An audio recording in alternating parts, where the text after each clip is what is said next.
Segala puji bagi Allah Jalla Jalaluhu yang telah memberikan makan kepada kita, yang telah memberikan minum, dan yang lebih dari itu Allah menjadikan kita orang-orang Islam yang kita semua tahu.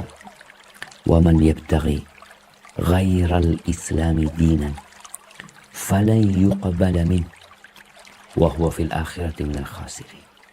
Barang siapa yang mencari agama, memeluk agama selain Islam, maka tidak akan diterima darinya, dan dia di akhirat termasuk orang-orang yang merugi. Maka semoga Allah mematikan kita di atas agama ini.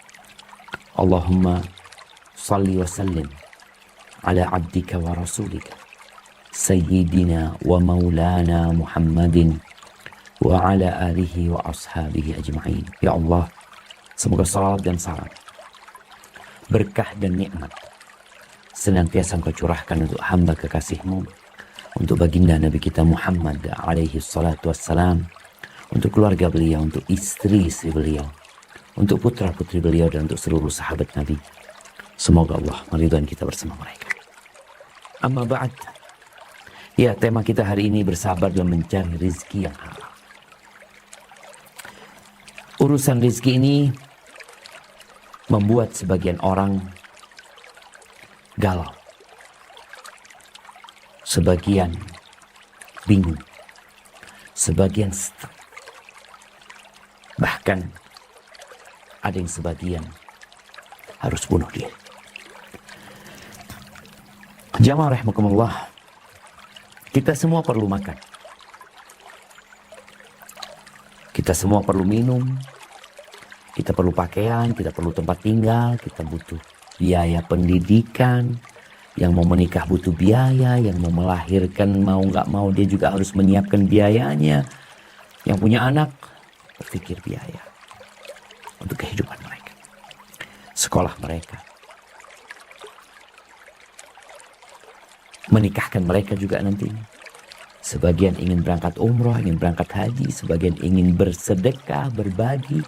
Kita butuh biaya pengobatan, kita butuh kendaraan, kita butuh motor. Yang punya motor anaknya tambah banyak, butuh mobil. Yang punya mobil anaknya tambah banyak lagi, mungkin butuh kereta api. Allahu Akbar. Ahibati fillah,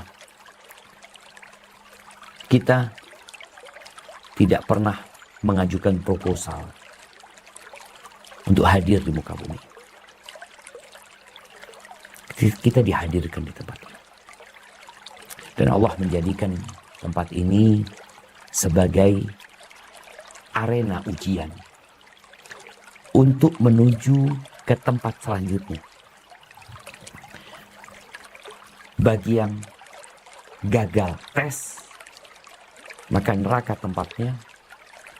Bagi yang berhasil dan sukses, insya Allah surga tempatnya, dan akan kekal abadi di dalam.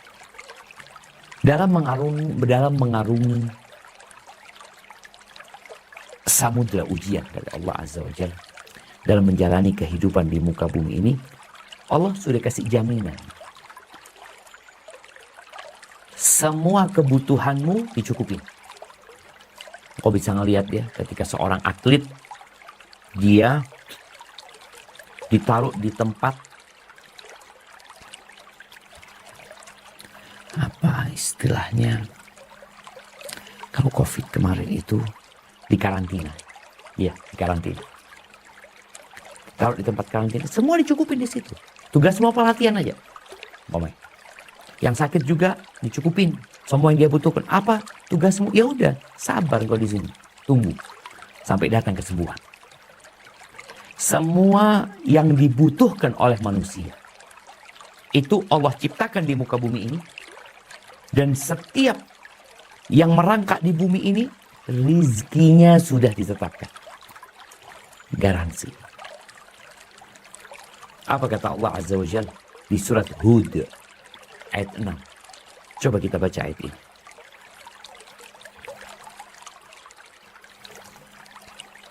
وَمَا مِن دَابَّةٍ فِي الْأَرْضِ إِلَّا عَلَى اللَّهِ رِزْقُهَا وَيَعْلَمُ مُسْتَقَرَّهَا مستودعها كل في كتاب مبين. Dan tidak ada suatu binatang melata pun di bumi, melainkan Allah lah yang memberi rizkinya, dan Dia mengetahui tempat berdiam binatang itu dan tempat penyimpanannya. Semuanya tertulis dalam kitab yang nyata, Lauhul Mahfuz. Allahu Akbar.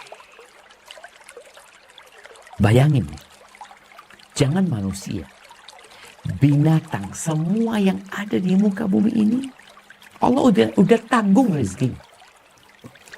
Mereka sekolah ya enggak, belajar ya enggak, kuliah enggak, kursus enggak. Illa 'alallahi rizquh. Allah yang menanggung rezeki. Bahkan hitung-hitungan rezeki itu sudah diberikan ketika engkau berumur 120 hari. 120 hari. Ketika engkau berada di perut ibunda. Bagaimana Allah kirimkan malaikat yang mencatat ajalnya, rezekinya, kirimannya. Mana dalam hidupmu yang paling menyenangkan?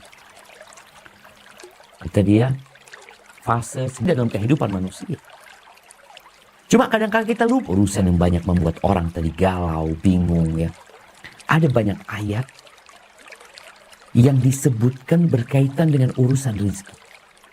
Karena urusan rezeki ini berhubungan erat dengan urusan iman. Karena kita akan melihat banyak manusia tatkala kebingungan mencari rezeki, dia akan memintanya di tempat-tempat yang dia pikir di situ dia dapat mendapatkan rezeki. Di tempat itu usahanya bisa lancar. Di tempat itu kesehatan bisa dia dapat. Coba kita baca firman Allah di surat Asy-Syura ayat 12. Apa kata Allah Azza wa Jalla? Lahu maqalidus samawati wal ardh yabsutur rizqa liman yasha'u wa yaqdir innahu bikulli syai'in alim. Kepunyaannya lah perbendaharaan langit dan bumi. Dia melapangkan rezeki bagi siapa yang dikehendakinya dan menyempitkannya. Sesungguhnya dia maha mengetahui segala sesuatu. Allahu Akbar. Itu Allah Azza wa Jalla, lahu maqalidus samawati. Engkau lihat bintang-bintang di langit yang menghiasi di malam hari, yang jumlahnya miliaran. Itu kepunyaan Allah Azza wa Jalla. Engkau melihat hamparan lautan yang memenuhi 2/3 bumi, bahkan lebih. Itu punyanya Allah. Engkau melihat hutan-hutan yang penuh dengan binatang liar. Gunung-gunung yang mengandung emas. Tanah yang mengandung tembaga, nikel. Perut bumi yang mengandung minyak. Itu punya siapa? Punya Tuhanku. Punya Rabbi. Punya Allah Azza wa Jalla. Kondisi yang kita lihat, ada yang kaya, ada yang miskin di muka bumi ini. Ada yang sukses, ada yang gagal. Ada yang banyak hartanya, ada yang tambah tahun tambah kaya, ada yang tambah tahun tambah miskin. Ada yang pertengahan, ada yang bangkrut, ada yang tiba-tiba jadi orang kaya. Siapa yang melakukan itu? Tuhan. Tuhan kita semua. Allah Azza wa Jalla. Yabsutur rizqa liman yasha. Allah memeluaskan rizki, melapangkan rizki bagi siapa yang Allah kehendaki. Bukan yang Allah cintai. Bukan yang Allah cintai. Wa yaqdir. Allah menyempitkan sebagian orang bagi siapa yang Allah kehendaki. Bukan karena Allah benci, enggak juga. Allah maha mengetahui dengan segala sesuatu. Loh, kenapa fulan kok kaya? Kenapa fulan kok miskin? Kenapa fulan kok di PHK? Kenapa fulan kok diterima kerja? Kenapa fulan ini yang sudah berpengalaman, yang sudah bertahun-tahun bekerja, kok di PHK yang fulan dipertahankan?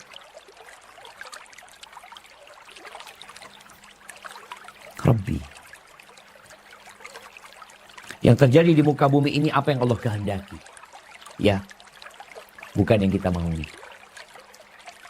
Kita merasakan ada anak yang kepingin diterima di kampus UI, tapi nggak diterima. Padahal dia pinter loh Ustaz. Yang ini kepingin kuliah di UGM, nggak diterima. Kok bisa? Kehendak Allah Azza wa Jalla yang terjadi, bukan kehendak kita.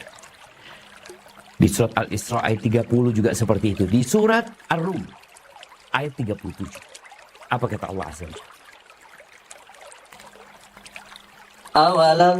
أولم يروا أن الله يبسط الرزق لمن يشاء ويقدر إن في ذلك لآيات لقوم يؤمنون.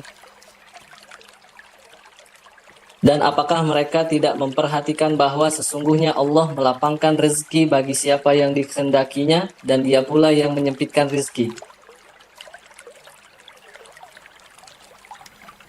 Nah, sesungguhnya Sungguh pada yang demikian itu benar-benar terdapat tanda-tanda kebesaran Allah bagi kaum yang beriman. bagi siapa? Liqaumin yu'minun. Bagi orang-orang yang beriman. Maka hari ini kita mengkaji untuk mengetes keimanan kita. Kita benar nggak beriman? Kita beriman. Engkau melihat tanda-tanda kebesaran Allah Azza wa Jalla. Ini teman-teman jadi nakes. Engkau berada di satu instansi. Engkau dapat melihat dokter. Ada berapa dokter di situ? Ada banyak dokter. Fulan kaya, fulan miskin, fulan biasa-biasa aja. Fulan gagal jadi dokter. Engkau lihat. Orang-orang yang kaya sakit. Orang-orang yang miskin juga sakit. Kau lihat sesama perawat, fulan Masya Allah. Motornya bagus. Mobilnya udah ganti. Oh iya pantas dia, anak orang kaya dia. Dia dapat warisan dari bapaknya. Banyak juga yang dapat warisan gak kaya. Ini benar-benar kembali kepada masyiatullah. Kita beriman dengan takdir Allah. Kita beriman dengan ketentuan Allah. Kita beriman dengan kehendak dan kemauan Allah Azza wa Jalla. Jadi yang kaya seperti itu kekayaannya karena Allah yang menentukan. Oh, bukan karena ilmunya, karena kerja kerasnya, enggak. Kita melihat ada orang yang kerja keras sampai dia berdarah-darah. Bukan hanya berkeringat. Tapi rezekinya segitu-gitu aja. Ada yang kerja hanya tanda tangan. Terus dia Masya Allah. Gak capek dia. Oh tapi kan dia pintar. Enggak pintar juga. Anak bertemu dengan seorang konglomerat. Oh, hanya lulus SMP. Sebagian ada yang SMP nggak lulus. Kok lihat dia, ya Allah, orang kaya. Kaya banget gitu. Kok bisa? Karena kuliah? Bukan. Engkau dapat melihat apakah mereka yang kuliah di perguruan tinggi, ya sekolah perguruan tinggi yang bagus, insya Allah jadi orang kaya? Enggak. Siapa yang menentukan? Allah Azza wa Jalla. Allah yang mengatur semuanya. Allah yang menjadikan yang kaya-kaya, yang miskin-miskin, yang susah-susah, yang senang-senang. Kewajiban kita berusaha. Oke, kita wajib berusaha. Kalau bicara wajib berusaha jamaah, dimulai dengan keimanan tadi. Beriman bahwa Allah yang memberikan rezeki, Allah yang mengatur alam semesta, Allah yang membuat lapang, Allah yang membuat sempit, Nah, tugas kita berusaha, oke. Kalau bicara berusaha, Allah sudah tanamkan di hati makhluk yang hidup di muka bumi ini usaha. Antum lihat ikan. Dia berusaha cari makan. Makanya kita lihat kenapa orang mancing dapat ikan. Di sini dia paham, oh ternyata ikan itu cari makan. Allah sudah nanggung rezekinya, tapi ada usaha dari ikan, dia cari makan. Dia nggak berhenti, nggak diam duduk-duduk. Ketika tahu rezekinya ditetapkan, engkau disuruh usaha cari rezekimu. Tapi udah dijaminan kok. Kau tidak bakal mati kecuali rezekimu full kau dapatkan. Kita ngelihat ayam. Ayam tuh Masya Allah. Allah sudah kasih insting berusaha. Nyeker-nyeker tanah. Di mana ayam itu kuliah? Untuk mencari makanan yang menceker. Manusia kan menceker tanah dengan alat berat. Ayam udah belajar cara menceker. Ada usaha dari dia. Kita lihat singa. Berburu dia. Allah kasih di dia insting untuk cari makan dengan berburu.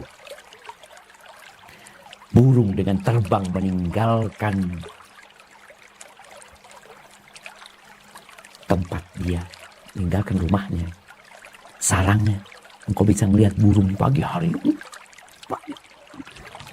Anak punya rumah ini dikelilingin sawah. Kalau sudah musim padi itu, kita lihat ya burung-burung datang makan padinya orang itu. Nanti ada yang mengusir ya, terbang. Itu burung. Nanti datang lagi. Ada usaha dari dia. Tikus pun di rumah kita cari rezeki dia. Siapa yang di rumahnya kalau malam hari ada suara di atap rumahnya. Klodok-klodok ada yang jalan. Ngapain ya? Cari rezeki. Manusia pun disuruh mencari rezeki. Dan bicara rezeki juga, rezeki itu ada dua macam. Ada rezeki yang dicari dan ada rezeki yang mencari. Engkau nggak nyari, tapi kau sudah datang. Seperti hadiah. Engkau nggak nyari. Ini hadiah yang diberikan karena cinta ya. Engkau lagi tidur-tidur di rumah, tahu-tahu tetangga ketuk pintu ya. Dia mengatakan, Assalamualaikum. Ada apa nih? Insya Allah kita ada rezeki yang berbagi. Dapat antum pisang. Dapat mangga, dapat mencarimu. Kau Allah yang ngatur. Rezeki yang mencarimu warisan. Nih, anak selalu berpikir dia dapat warisan dari bapaknya. Allah, bapakku kaya. Ternyata anaknya mati duluan. Bapaknya dapat warisan dari anak. Ibunya dapat warisan dari anak. Itu rezeki. Jadi ada rezeki yang mencari dan ada rezeki yang harus dicari. Perbedaan antara manusia dan jin dengan makhluk-makhluk Allah yang lainnya, binatang, katakan yang di muka bumi ini, apa perbedaan manusia dengan binatang? Kalau binatang mencari rezeki tapi nggak pakai aturan. Kenapa? Oh dia binatang. Kayak burung tadi, makan di sawahnya orang. Karena memang diperbolehkan dia makan di situ. Kau lihat tikus, makan rotimu. Kadangkala makan baju. Kita lihat binatang itu nggak pakai aturan cari rezekinya. Allah berikan kebebasan kepada mereka karena Allah nggak kasih akal sama mereka. Dan kelak pada hari kiamat mereka pun akan jadi kentang. Kita sebagai manusia, ana dan antum, ada aturannya. Makanya tatkala Allah nyuruh kita cari rizki, apa kata Allah di surat Al-Mulk ayat 15. Nah,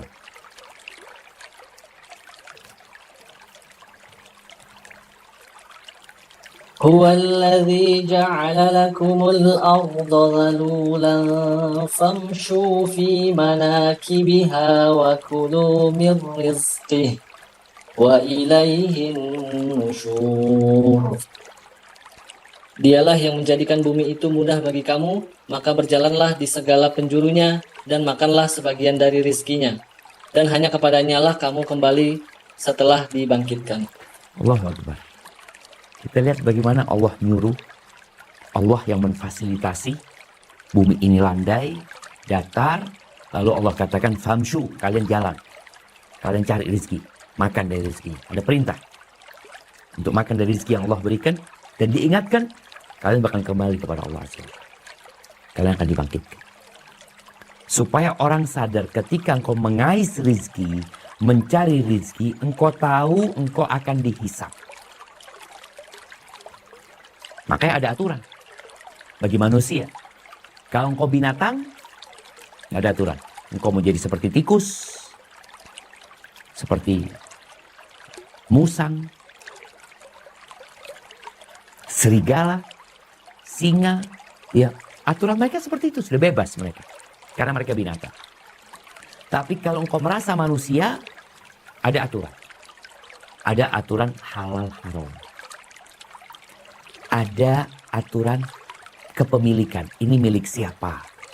Oh, ini miliknya fulan. Engkau bagaimana cara mendapatkannya? Harus saling ridho. Jadi aturan itu dibikin. Yang jelas, kembali kepada awal yang kita bicarakan, yaitu iman. Rasulullah SAW mengatakan, "Lau annakum tawakkaluna 'ala Allahi haqqa tawakkulihi." Kalau kalian tawakal, tawakal artinya berserah diri sama Allah, yakin, percaya sama Allah, bahwa Allah yang maha memberikan rezeki dan menyerahkan kepada Allah Azza wa Jalla dengan sebenar-benarnya tawakal, la razaqakum kama yarzuqut tayr taghdu khimasan wa taruhu bitana. Niscaya Allah Azza wa Jalla akan memberikan rizki kepada kalian sebagaimana Allah memberikan rizki kepada burung. Bagaimana burung di pagi hari berangkat dalam kondisi lapar, perutnya kosong, pulang di sore hari dalam kondisi kenyang. Allah contohkan burung karena burung makhluk yang tidak menyimpan. Hidup dia. Dia berbesok makan apa? Ketika engkau yakin sama Allah, yang engkau miliki belum tentu engkau makan. Oh, aku punya harta cukup untuk 7 keturunan. Boleh jadi malam ini engkau mati dan anak keturunanmu semua mati. Maka kembali kepada iman dalam mencari rezeki ini. Engkau manusia, ada aturannya. Engkau orang beriman, ikutilah aturan dari Sang Pencipta. Kau bakal ditanya nanti.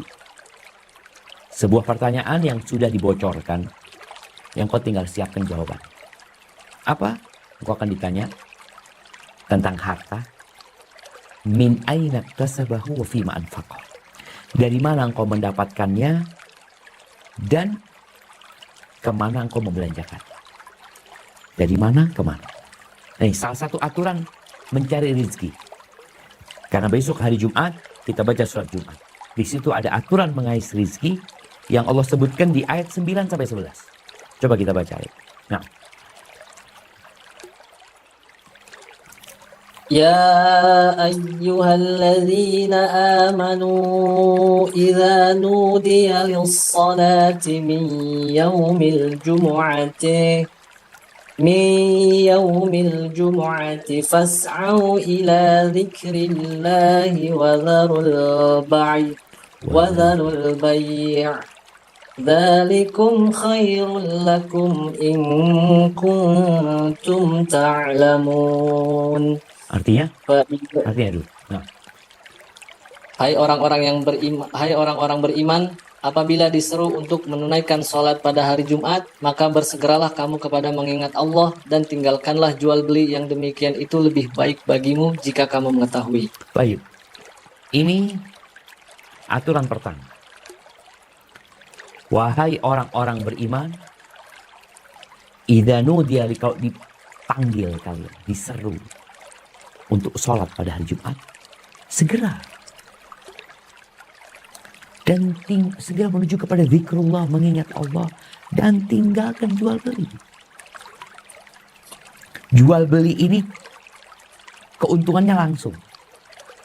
Kalau orang kerja kantor enak dia ninggalin. Kenapa? Ya dia istirahat. Tapi orang yang sedang mau jual beli, aduh ini nanti konsumen ini berangkat ke tempat lain.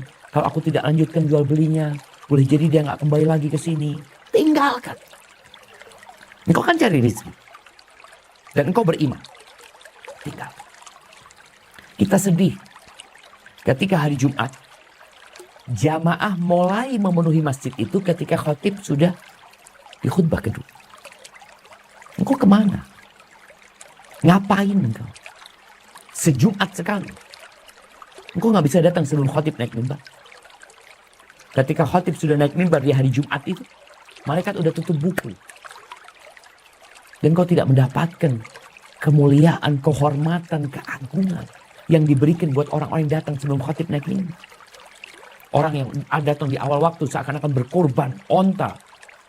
Di waktu kedua seakan-akan berkorban sapi. Di waktu ketiga seakan-akan berkorban domba. Di waktu keempat seakan berkorban ayam. Terus seakan berkorban telur. Ketika khatib naik mimbar tutup buku. Oh, engkau sedang nyari rezeki. Ini loh tempatnya cari rezeki. Wadarul bait. Tinggalkan jual beli. Kata Allah apa? Dzalikum khairul lakum in kuntum ta'lamun. Itu lebih baik buat kalian kalau kalian mengetahui. Banyak orang yang nggak punya ilmu tentang Allah, nggak punya ilmu tentang bagaimana mencari rezeki. Yang ada bagaimana dia cari duit. Makanya kita dapat melihat orang-orang yang banyak duitnya, tapi tidak dapat menikmati duit yang dia miliki. Dia seperti minum air laut. Minum. Tambah haus, tambah haus, tambah haus. Tinggalin. Lo fulus, tinggalin. Ini aturan. Bagi cari rezeki. Dan perlu sabar. Maka mulai besok harapan anak semuanya hadir ke rumah Allah sebelum khatib naik mimbar. Itu lebih baik. Kalau kalian ngerti. Baik. Udah, selesai sholat ngapain? Ini aturan selanjutnya. Bagaimana mencari rezeki? Selesai sholat Jumat, kemana kita? Coba dilanjutkan ayat ke-10 dan ke-11. فإذا قضيت الصلاة فانتشروا في الأرض وابتغوا من فضل الله واذكروا الله كثيرا لعلكم تفلحون وإذا رأوا تجارة أو لهوا فضوا. Aywa, cara bacanya aulah wanim faddu, disambung ya. أو لهوا فضوا إليها وتركوك قائما قل ما عند الله خير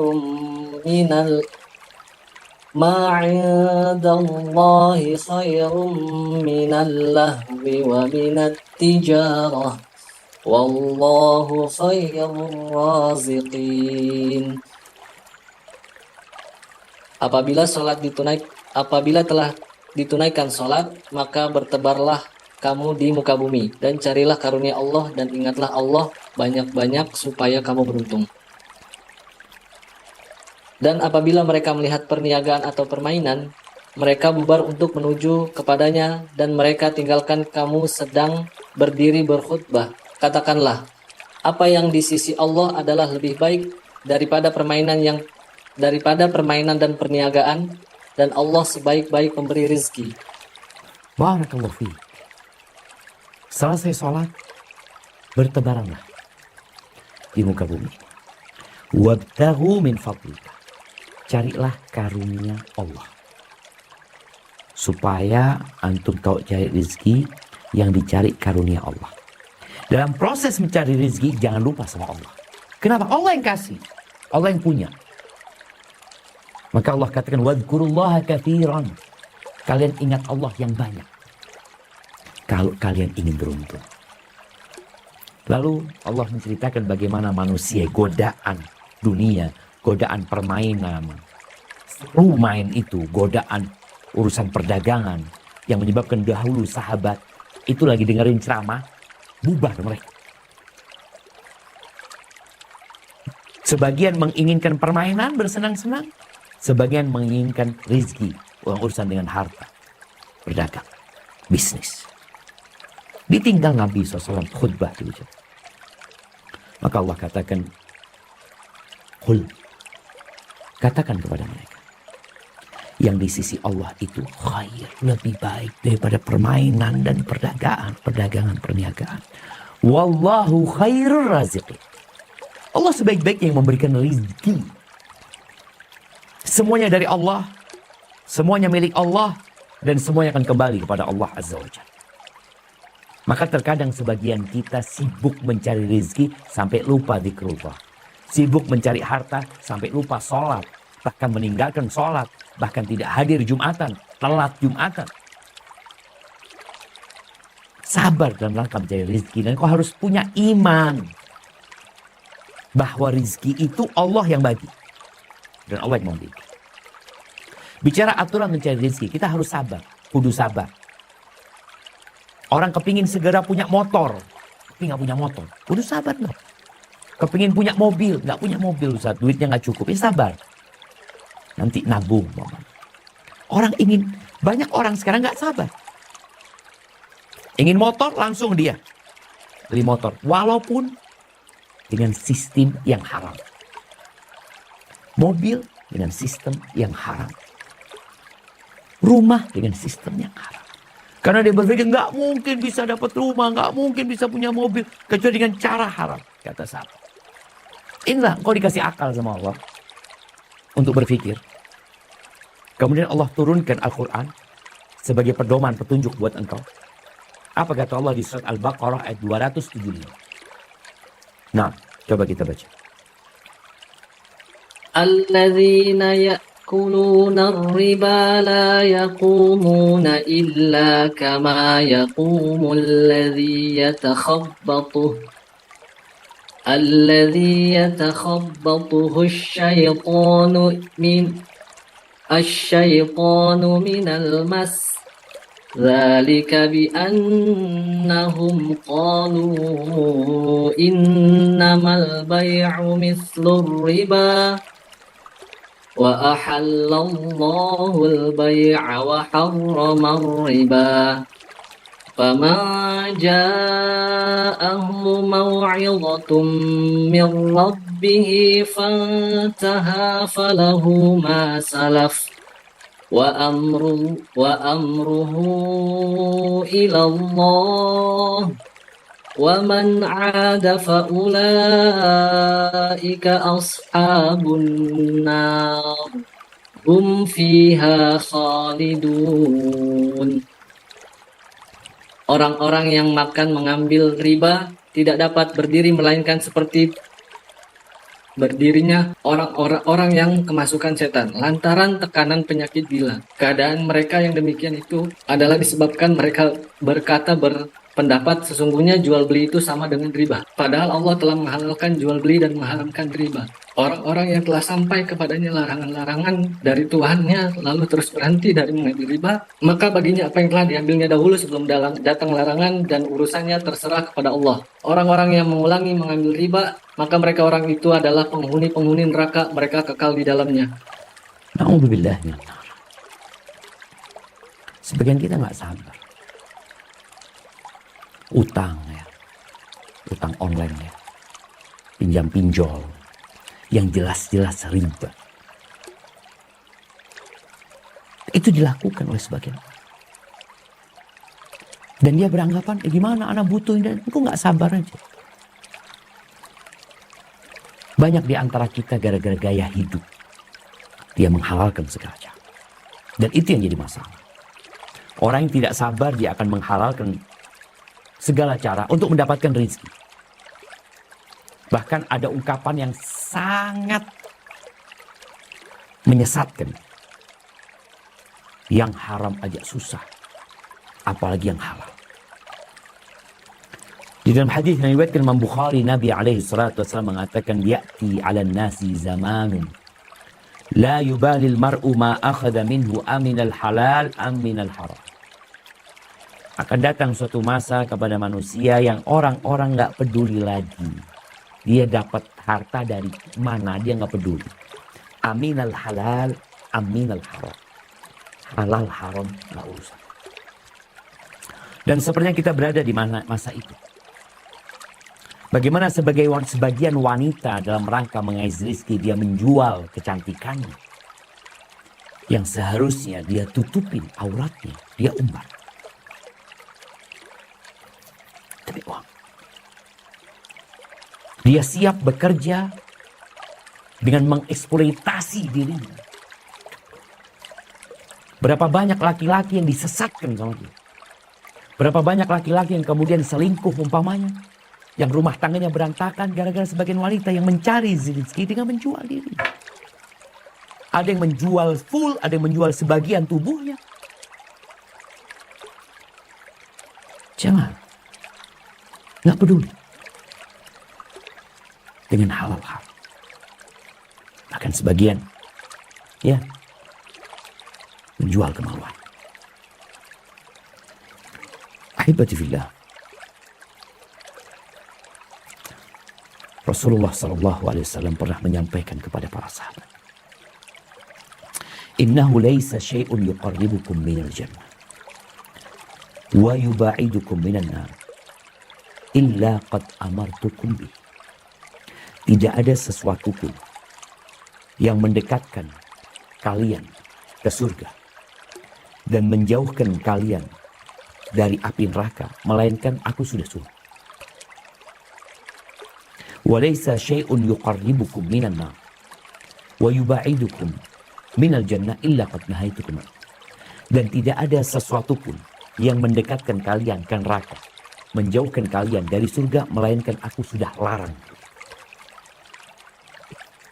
Wa anna ruhal amin nafatha fi ru'i.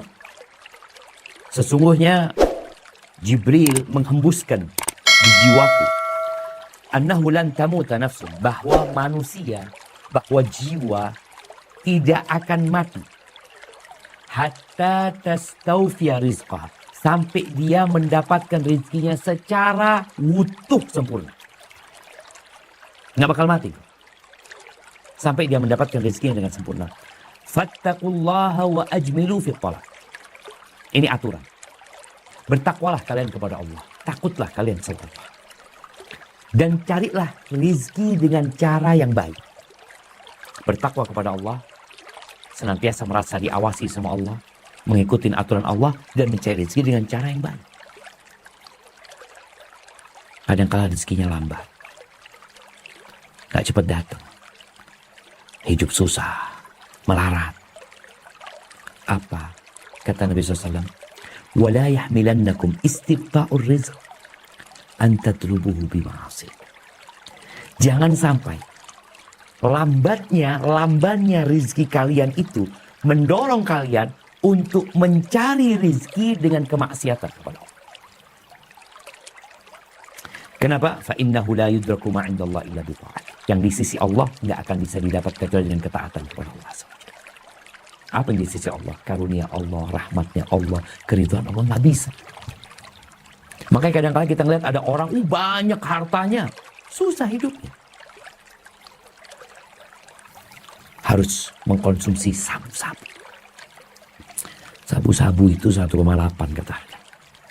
Harganya emas 1 juta. Ini dia lakukan. Minum obat tidur berat. Ya, gak uang. Gara-gara apa? Gara-gara merasa rezekinya lambat. Dia nggak cepat kaya, dia nggak cepat sukses. Akhirnya dia menempuh jalan-jalan kemaksiatan. Potong kompas untuk mendapatkan harta yang lebih banyak. Yang cepat dia dapat. Maka kita melihat ada sebagian orang dengan pesugihan mencari rezeki. Berangkat ke tempat-tempat yang dikeramatkan. Ya. Katanya di situ dia bisa mendapatkan sesuatu yang lebih. Kembali kepada iman. Engkau beriman gak yang kasih rezeki itu Allah? Engkau beriman gak yang punya langit dan bumi Allah? Lu iya beriman. Terus mintanya kepada siapa?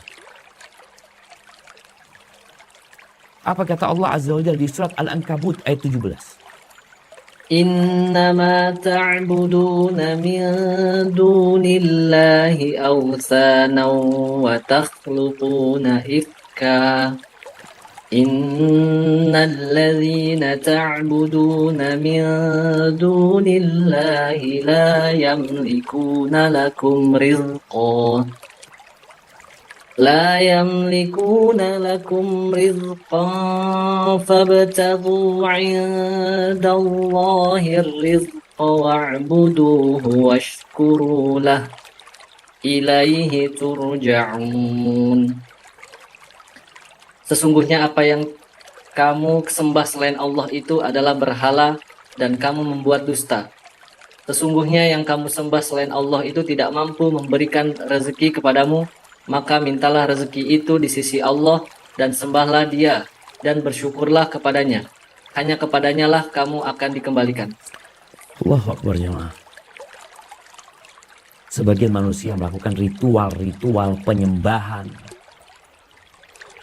ritual-ritual untuk mendapatkan rizki kepada selain Allah Azza wa Jalla. Emangnya mereka punya rizki? Lautan milik Allah, sawah dan lahan pertanian milik Allah Azza wa Jalla, hutan milik Allah, sungai milik Allah. Tapi ada orang cari pesugihan tidak minta sama Allah. Maka kata Allah Azza wa Jalla, la yamlikuna lakum rizqa, nggak punya mereka. Mereka nggak bisa kasih rizki sama kalian, nggak bisa. Terus fabtaghu 'indallahi rizq, mau minta rizki, mintanya sama Allah, cari di sisi Allah. Wa'budu, beribadahlah kepada Allah, sembah Allah saja, bersyukur sama Allah. Ya, engkau bersyukur bukan kepada siapa-siapa, sama Allah Azza wa Jalla. Kita akan kembali kepada Allah Azza wa Jalla. Maka ahibati fillah, hendaklah seorang hamba ketika mencari rezeki selalu dia menempuh dua jalan. Jalan-jalan duniawi yang sesuai dengan aturan Allah, engkau ikuti. Tapi ada jalan-jalan syar'i yang berkaitan dengan berdoa memohon kepada Allah Azza wa Jalla, bertawakal kepadanya, bertakwa. Wa man yattaqillaha yaj'al lahu makhraja. Yang bertakwa kepada Allah akan kasih solusi. Berbanyak berbagi dengan orang lain. Untuk beristighfar, mohon ampun sama Allah Azza wa Jalla. Jangan sampai engkau gak sabar, kemudian neraka jadi tempat kita di dunia, yakni merasakan kehidupan yang berantakan sebelum di akhir. Ketahuilah, seluruh umat manusia, kalau mereka bersatu padu untuk menaikkan jabatan, mereka gak akan bisa menaikkan jabatan kecuali Allah yang menghendaki. Kalau seluruh kawan-kawanmu di rumah sakit bersatu padu untuk membuat engkau dikeluarkan dari tempat kerja, nggak bakal bisa kecuali Allah yang menetapkan. Maka di sini tumbuhkan keimanan bahwa semuanya milik Allah, semuanya Allah yang mengatur, dan aku akan kembali kepada Allah Azza wa Jalla. Dan kehidupan dunia ini hanya sementara. Di sini kita berjuang untuk kehidupan yang lebih indah, dan disitulah rizki yang sebenar-benarnya. Barakallahu fiik, itu mungkin dapat Anda sampaikan kesempatan kali ini. Kita masuk ke sesi tanya jawab. Anda kembalikan ke moderator. Jazakumullah khair. Alhamdulillah, terima kasih Ustadz atas siraman rohaninya pada kali ini. Baik Ustadz, mungkin kita langsung aja pada sesi tanya jawab. Mungkin kita langsung ada pertanyaan yang masuk Ustadz dari kayaknya ini dari seorang akhwat. Bismillah, Assalamualaikum Ustadz. Bagaimana Islam memandang kami perempuan sebagai tenaga kesehatan? Sedangkan saya percaya bahwa wanita terbaik itu berada di luar rumah. Kemudian kedudukan kami yang keluar sebagai tenaga kesehatan bagaimana Ustadz? Syukran Ustadz. Tafadhol. Masya Allah, barakallahu fiikum. Nah, ahibati fillah, Allah mengatakan man amila salihan min dzakarin aw untha. Barang siapa yang beramal soleh, baik itu laki-laki atau wanita, wa huwa mu'min, dan dia dalam kondisi beriman, falanuhyiyannahu hayatan thayyibah wa lanajziyanahum ajrahum bi ahsani ma kanu ya'malun. Kami benar-benar akan memberikan penghidupan yang baik, hayatan thayyibah, di dunia, di alam barzakh, dan di akhirat nanti. Dan kami akan berikan balasan yang lebih baik daripada apa yang mereka kerjakan. Secara umum sama laki-laki dan wanita. Tapi ada hal-hal yang dibedakan. Kenapa? Karena memang laki-laki nggak sama dengan wanita. Kita lihat di antara yang membedakan laki-laki dan wanita. Laki-laki diperintahkan sholat berjamaah di masjid. Wanita lebih baik sholat di rumah. Laki-laki diwajibkan sholat Jumat. Wanita tidak diwajibkan sholat Jumat. Laki-laki diwajibkan untuk berjihad di jalan Allah. Perempuan enggak. Laki-laki wajib memberikan nafkah kepada wanita. Perempuan enggak memberikan nafkah kepada suaminya. Jadi hendaklah kita memahami tugas kita. Sebagai apa? Disitulah kita akan tahu. Kalau bicara seorang wanita sebagai tenaga medis, tenaga kesehatan, ya, dia bisa menjadi orang yang terbaik. Karena Nabi SAW mengatakan, Ahbun nas ilallah anfa'uhum linnas. Orang yang paling dicintai Allah adalah orang yang paling bermanfaat buat orang lain. Tapi dalam rangka memberikan manfaat kepada orang lain, ada yang namanya skala prioritas. Skala prioritas orang siapa yang harus lebih diutamakan mendapatkan manfaat itu. Kalau kau seorang wanita sebagai seorang istri, maka orang yang paling harus mendapatkan manfaat darimu, suami. Sampai wanita ini, kalau mau puasa sunnah, itu harus pamit sama suaminya. Izin sama suaminya, kalau suami sedang di rumah. Maka sebagai seorang yang mengerti agama, paham dengan kedudukan dia, aku hamba Allah, Allah buat aturan, aku izin sama suami. Jadi orang yang paling banyak memberikan manfaat atau orang yang paling utama mendapatkan manfaat darimu adalah suami. Kalau kau seorang ibu, maka orang yang paling berhak mendapatkan manfaat anak-anakmu. Seorang anak, orang tua, kemudian kerabat. Kenapa? Karena ada orang-orang yang berpegang teguh dengan hadis memberikan manfaat kepada orang lain, tapi engkau lupa. Engkau memberikan manfaat kepada orang jauh, orang dekat, engkau nggak kasih manfaat. Maka tatkala seorang wanita, dia menjadi tenaga kesehatan, dia lihat apakah dia mampu menggabungkan antara tugas dia memberikan manfaat kepada suaminya sebagai seorang istri, sebagai seorang ibu, atau tidak. Jangan sampai kau menelantarkan menjadi kewajiban. Maka silakan kau laksanakan tugasmu. Dan sekali lagi para wanita harus tahu, engkau nggak wajib cari nafkah. Suamimu yang harus cari nafkah. Pemahaman ini harus, keimanan ini harus ada. Kenapa?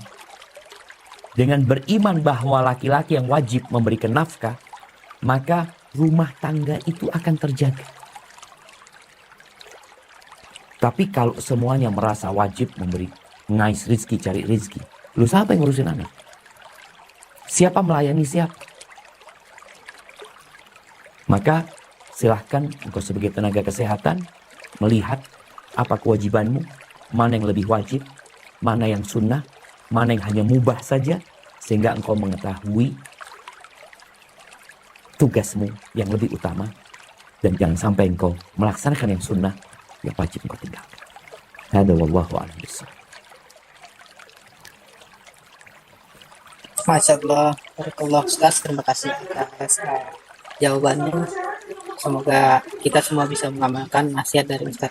Kemudian Ustaz, langsung aja ada teman kita, moderator, yang ingin bertanya secara langsung, yang raisen Ustaz. Tafadhol. Tafadhol. Bismillah, Assalamualaikum warahmatullahi wabarakatuh, Ustaz. Waalaikumsalam warahmatullahi wabarakatuh. Izin bertanya, Ustaz. Tadi Ustaz menyebutkan binatang itu mencari rezeki itu tanpa aturan. Dan pertanyaannya ialah, apakah kita sebagai laki-laki atau sebagai kepala rumah tangga, apabila kita dalam mencari rezeki yang haram atau syubhat, itu bisa dikatakan seperti binatang, Ustaz? Barakallahu fiik, jazakallahu khairan. Barakallahu fiikum. Iya. Sesuai dengan kesamaan seseorang dengan sesuatu, maka dia dimiripkan.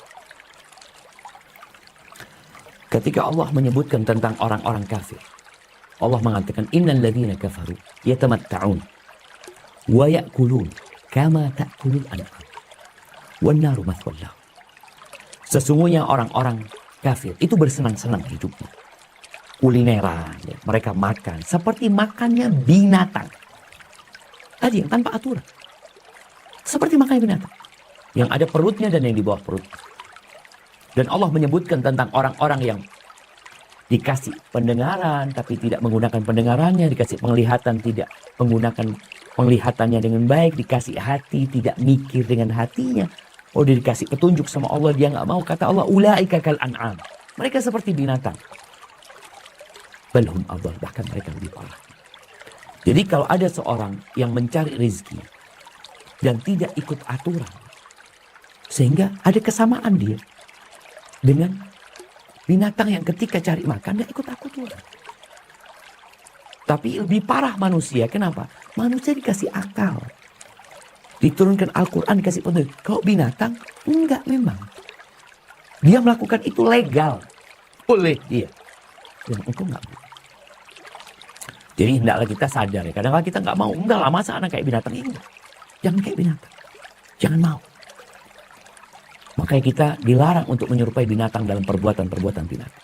Sholat enggak boleh kayak ayam atau tikus. Sujud enggak boleh seperti binatang buas meletakkan sikut. Bahkan Nabi SAW memberikan arahan kepada orang yang mengangkat kepala ketika sholat ya. Dia mengangkat kepalanya sebelum imamnya angkat kepala. Kata Nabi SAW, apa nggak takut tuh orang yang angkat kepalanya sebelum imam ketika sujud? Allah jadikan kepalanya kepala keledai. Dan kita tahu ada satu kondisi atau bukan satu generasi manusia, satu kaum yang Allah rubah mereka menjadi kera dan babi. Menjadi kera pada waktu itu. Ada yang dijadikan babi, ada yang dilaknat. Mereka jadi kera. Kenapa? Dalam urusan cari rezeki. Di mana Allah larang mereka untuk mencari ikan, untuk berburu ikan di hari Sabtu. Aturan. Mereka berpolitik, bersiasat bagaimana dapat ikan. Tapi nggak di hari Sabtu. Mereka pasang perangkap di hari Jumat. Mereka ambil di hari Sabtu, hari Ahad. Oh, itu nggak berburu di hari Sabtu. Allah rubah mereka jadi kerak. Na'udzubillah. Maka di sini jangan sampai kita mengikuti nafsu kita, meninggalkan aturan Sang Pencipta dan lupa sama Allah. Hada wallahu a'lam bishawab.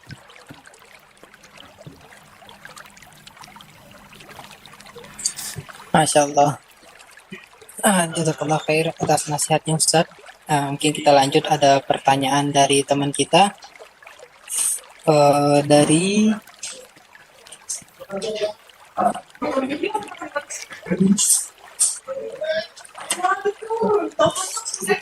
ini Ustaz, dari PKL Cakung Barat, Dr. Istika Rahma. Assalamualaikum Ustaz, izin bertanya, bagaimana hukumnya apabila seorang istri yang menjadi tulang punggung keluarga? Syukran Ustaz. Tafadhol Ustaz. Allahu Akbar. Kalau tanya bagaimana hukumnya, boleh-boleh aja. Tapi tadi kita harus punya iman. Bahwasanya Allah mengatakan ar-rijalu qawwamuna 'alan nisa. Laki-laki itu diangkat sebagai pemimpin atas wanita. Bima faddalallahu ba'dahum 'ala ba'din wa bima anfaqu min amwal. Karena mereka dikasih kelebihan sama Allah. Yang kedua, di sini ada perintah karena mereka memberikan nafkah kepada istri. Seorang istri yang rela menjadi tulang punggung keluarga, apa yang dia berikan kepada suaminya, kepada anak-anaknya jadi sedekah buat dia. Maka nggak ada masalah selama sang istri menjalankan tugasnya dengan baik. Atau sang suami akan ridho dengan sebagian haknya yang tidak diberikan oleh istrinya, karena istrinya bekerja. Jadi intinya, seharusnya yang menjadi tulang punggung keluarga adalah suami. Istri punya kewajiban melayani suami. Dia hamil, dia melahirkan, dia menyusui. Cukup beban ini semua. Makanya kenapa muncul orang-orang yang gak kepingin punya anak ya. Dibebani dengan sesuatu yang plus ekstra beban dia. Dia sudah cari rezeki, dia suruh hamil, dia suruh nyusuin anak, ngurusin anak. Sang suami ngapain? Di beberapa daerah ada pemahaman yang menyimpang. Sehingga yang bekerja perempuan yang laki-laki duduk sana. Maka kalau sang istri melihat suaminya memang nggak mampu bekerja, karena dia memang punya keterbatasan dan dia mau membantu, fadhol, itu jadi pahala buat engkau. Jangan sampai meninggalkan yang wajib. Karena yang wajib tetap wajib, yang sunnah, ya sunnah buat engkau. Hadza wallahu a'lam bissawab. Alhamdulillah, Masya Allah Ustaz atas nasihatnya. Ustaz lanjut Ustaz. Tafadhol. Kemudian ada pertanyaan dari ikhwan kita Anton Sutanto. Bismillah, afwan Ustadz izin bertanya, ada beberapa naskes yang kerja di kamar operasi, sedangkan pasien antara laki-laki dan perempuan tidak dipisah petugasnya. Sedangkan di kamar operasi harus membuka sebagian pakaian untuk melakukan prosedur steril di bagian aurat. Apakah kami masih diperbolehkan kerja di kamar operasi Ustaz? Syukran Ustaz, jazakallah khair. Barakallahu fiik. Naam ahibati fillah. Allah mengatakan wa qul lil mu'minin yaghuddu min absarihim wa yahfadhu furujahum wa qul lil mu'minati yaghuddna min absarihinna wa yahfadna furujahum. Katakan kepada laki-laki yang beriman agar mereka menundukkan pandangan mereka dan menjaga kemaluan mereka. Dan katakan kepada wanita-wanita mukminat agar mereka menundukkan pandangan mereka dan menjaga kemaluan mereka. Jadi, dimanapun kau berada, kau wajib ghadul basar. Ada kondisi yang memang harus melihat. Jadi darurat. Dan darurat ini ditentukan dengan kadar. Ketika masih ada dokter perempuan menangani perempuan, maka biar dia. Ada dokter laki yang menangani laki, biar dia. Dan kita juga perlu memberikan pemahaman kepada kaum muslimin dan muslimat ya, agar mereka tatkala memilih dokter itu, yang pertama disesuaikan dengan keahlian dokter tersebut, jelasnya spesialis ini dan itu, tapi jangan lupa berkaitan dengan laki-laki dan wanita. Kalau kau laki-laki, datanglah ke dokter laki-laki. Kalau kau perempuan, datanglah ke dokter perempuan. Kalau tadi di ruang operasi tersebut, ya berusaha semaksimal mungkin menundukkan pandangan ketika engkau bukan yang bertugas. Atau kalau ada yang perempuan, minta yang perempuan engkau urusin yang itu. Perlu ada saling kerjasama sebagai hamba Allah Azza wa Jalla. Ana ingat paman Ana ketika di rumah sakit ya, dia harus pasang kateter. Ketika itu yang bertugas perawat perempuan. Paman Ana mengatakan, enggak, aku enggak mau. Minta yang laki. Akhirnya dia panggil, walaupun enggak bertugas yang laki tersebut. Mungkin dia tugasnya di kamar yang lain. Bisa jemaah diatur seperti itu. Intinya Allah perintahkan kita untuk menundukkan pandangan. Dimanapun kau berada. Jadi kondisi-kondisi yang darurat tetap kalau bisa tadi yang laki buat yang laki, yang perempuan buat yang perempuan. Dan kalau untuk membuka aurat memang buka bagian tertentu ya bagian itu saja yang dibuka. Bukan yang lainnya kemudian dibuka. Dan tatkala harus yang lainnya dibuka, jangan lupa Allah mengawasimu. Kau diperintahkan untuk menjaga pandangan. Hadza wallahu a'lam bissawab.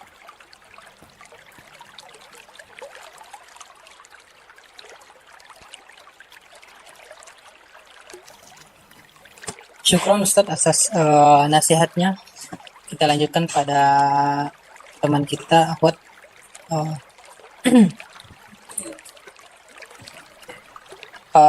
Ada teman kita dari RSUD Cipayung ingin bertanya, bagaimana sikap kami sebagai pegawai yang dihadapkan kepada kondisi atau suasana kerja yang tidak nyaman, yang dikarenakan atasan tidak berlaku adil terhadap bawahannya. Contoh kasus mungkin pembagian tugas kerja yang tidak sesuai dengan tupoksinya, membebankan pekerjaan yang berlebihan, sedangkan staf lainnya tidak diberikan. Mohon nasihatnya Ustaz. Masya Allah. Tafadhol Ustaz. Barakallahu fiik. Ya. Terkadang angin bertiup tidak sesuai dengan keinginan nelayan. Apa yang harus dilakukan? Sabar. Yakin sama Allah. Kalau kerjaanmu yang kau kerjakan sebenarnya bukan kerjaan. Yang kita tahu ada pekerjaan yang kita dapat gaji, ada pekerjaan yang kita nggak digaji di situ. Maka hendaklah kau meniatkan mencari karunia Allah Azza wa Jalla, mencari rahmat Allah Azza wa Jalla. Walaupun tadi engkau dibebani dengan pekerjaan yang sebenarnya bukan tugasnya, dan engkau nggak dapat gaji di sana sebenarnya. Kau jangan khawatir. Selama yang kau kerjakan adalah sebuah kebaikan, engkau akan dapat pahala di sisi Allah. Dan boleh jadi memang gajimu tetap, tapi rezekimu bertambah. Dikasih berkah. Orang yang bersabar itu dicintain sama Allah dan Allah akan menyamai dia, yakni mendampingi dia, membersamai dia. Innallaha ma'as sabirin. Kau jangan jadikan beban, apalagi ini atasan. Artinya ketika engkau harus berhadapan dengan atasan yang ada, ya hanya penderitaan buat engkau. Engkau jalani sambil berdoa, memohon kepada Allah, selama engkau mampu ya. Karena ada orang yang gak mampu, lain lagi ketika dia mampu. Ketika dia mampu, dia bismillah kerja. Kalau ngeliat yang lainnya pada duduk-duduk, udah bismillah. Gak sama di sisi Allah Azza wa Jalla duduk-duduk dengan yang bekerja. Walaupun engkau berada di satu perusahaan, di satu instansi yang seharusnya semua bekerja. Tapi bismillah. Kau bersabar, perbanyak istighfar, kuatkan keikhlasanmu, jangan sampai kau capek dan lelah tapi sia-sia. Dengan cara seperti itu, semoga Allah memberikan hidayah kepada atasanmu dan kau juga tahu atasan itu datang dan pergi. Hadza wallahu a'lam bishawab.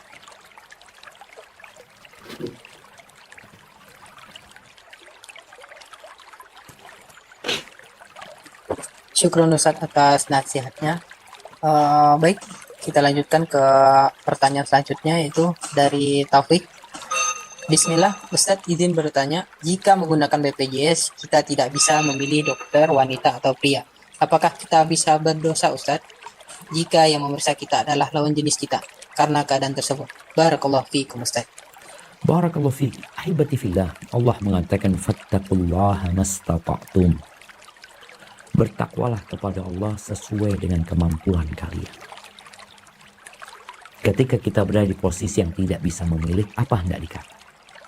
Tapi tetap tadi, ketika harus bersama dokter perempuan, sedangkan engkau laki-laki, jangan sampai kau berduaan saja. Ketika seorang perempuan harus diperiksa dokter laki-laki, jangan sampai engkau sendirian, kau butuh pendampingan. Dan nanti ketika diperiksa, yang perlu diperiksa saja yang dibuka. Seperti itu. Dan kembali ya kepada kemampuan orang berbeda-beda. Sehingga Allah yang maha bijak dan maha mengetahui menyuruh kita bertakwa kepada Allah sesuai dengan kemampuan kita. Kalau engkau mampu ternyata memilih, kenapa engkau nggak memilih? Kau akan ditanya sama Allah saja. Ketika ada pilihan dan engkau mampu memilih. Tapi ketika nggak ada pilihan, ya sudah. Engkau perbanyak mohon ampun sama Allah. Dan kita tahu Allah maha pengampun dan maha penyayang. Hadza wallahu a'lam bishawab. Barakallah Ustaz. Syukran atas nasihatnya Ustaz. Kali ini ada dari teman kita yang ingin bertanya secara langsung Ustaz. Kepada Honi, dipersilakan. Bismillah. Assalamualaikum warahmatullahi wabarakatuh. Waalaikumsalam warahmatullahi wabarakatuh. Semoga Ustadz, keluarga, dan tim SRB selalu diberi rahmat sama Allah Subhanahu wa Ta'ala. Amin Allahumma amin. Ustadz izin bertanya terkait dengan tadi mencari rezeki yang halal. Contoh, ketika kita sudah terjebak dengan riba Ustadz. Lah, ini kadang-kadang dalam hati kita itu kadang-kadang hidayah itu muncul untuk saya harus menahan untuk melunasi riba itu, atau kita harus tidak membuka riba lagi gitu Ustadz. Itu yang lebih utama yang mana Ustadz? Terus yang kedua Ustadz, mungkin kadang-kadang kita sebagai panitia tim kajian, kadang-kadang kita futur nih Ustadz, kadang-kadang kita dengan kondisi sekarang kajian kan sudah banyak yang offline atau online. Bagaimana kita sebagai panitia tim kajian untuk selalu semangat dengan kegiatan kajian online ini Ustadz? Kadang-kadang seperti itu, yang kadang-kadang ada perkataan dari ulama, yang ikut kajian banyak tapi yang bahagia sedikit Ustadz. Bagaimana kita menjadi panitia ini menjadi orang yang bahagia gitu Ustadz dengan adanya kegiatan kajian ini. Terus yang ketiga Ustadz, boleh Ustadz kalau ke Jakarta diberi kajian offline Ustadz? Masya Allah. Siap, moga Allah mudahkan ya. Moga Allah mudahkan. Amin.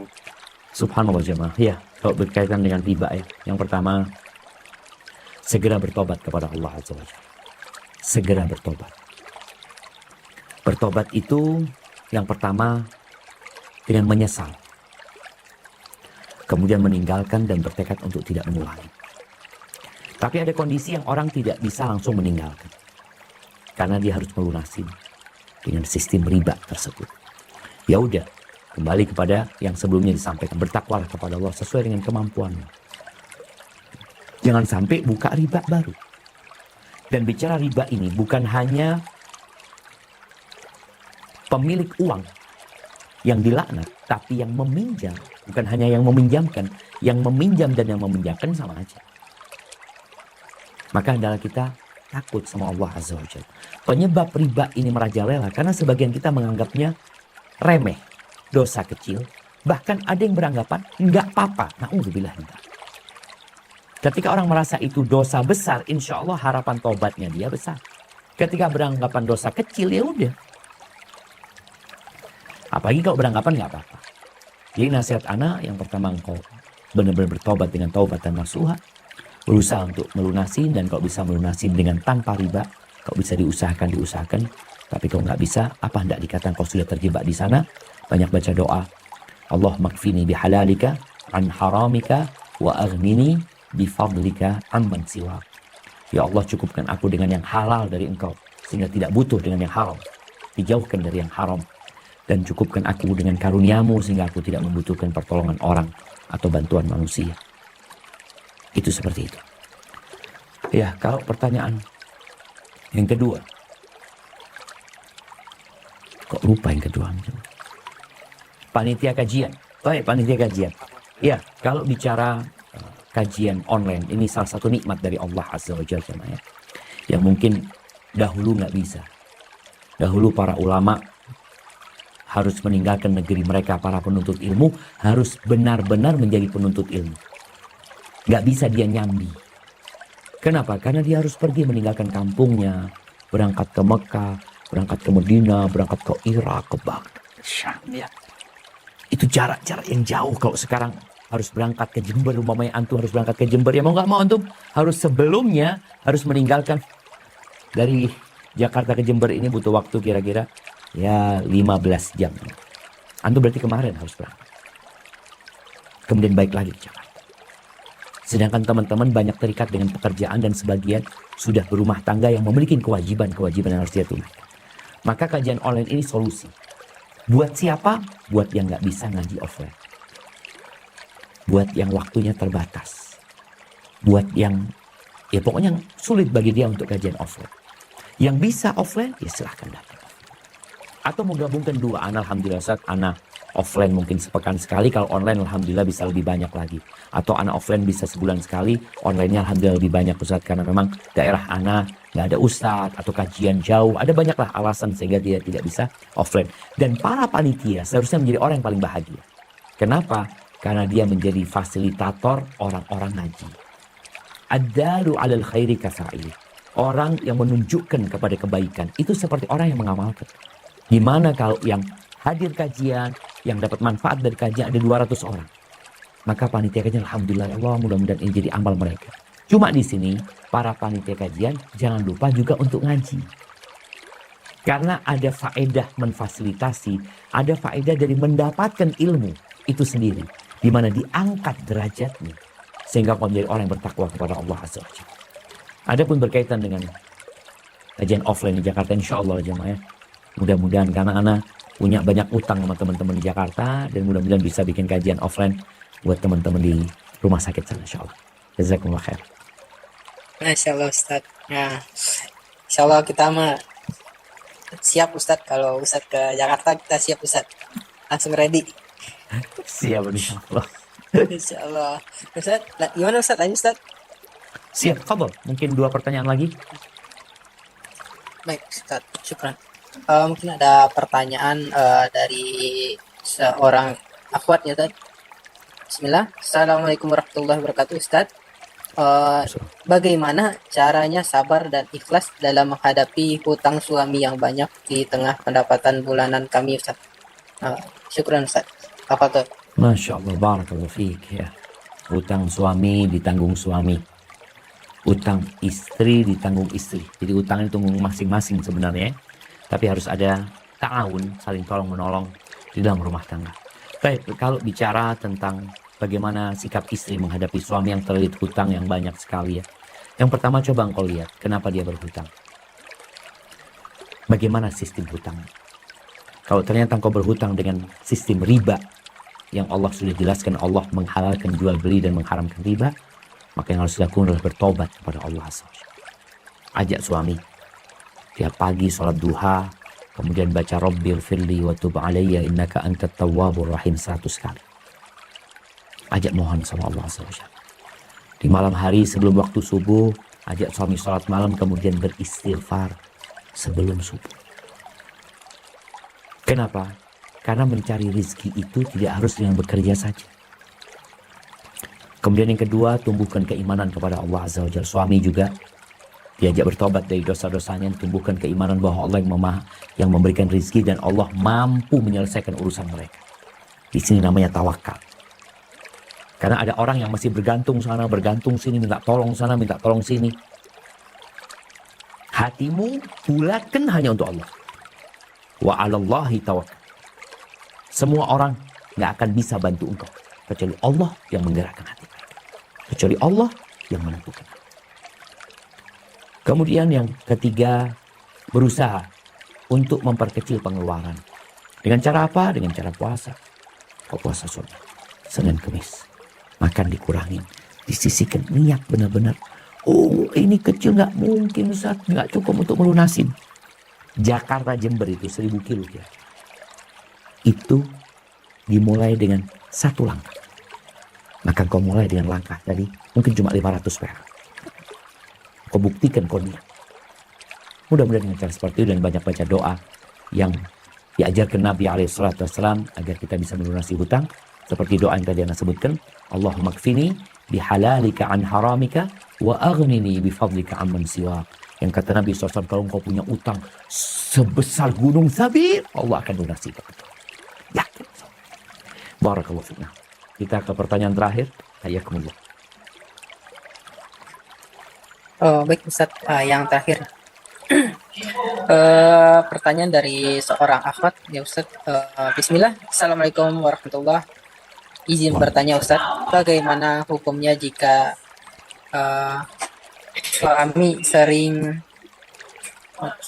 suami sering meninggalkan istri karena banyak mendapatkan jadwal piket Ustaz.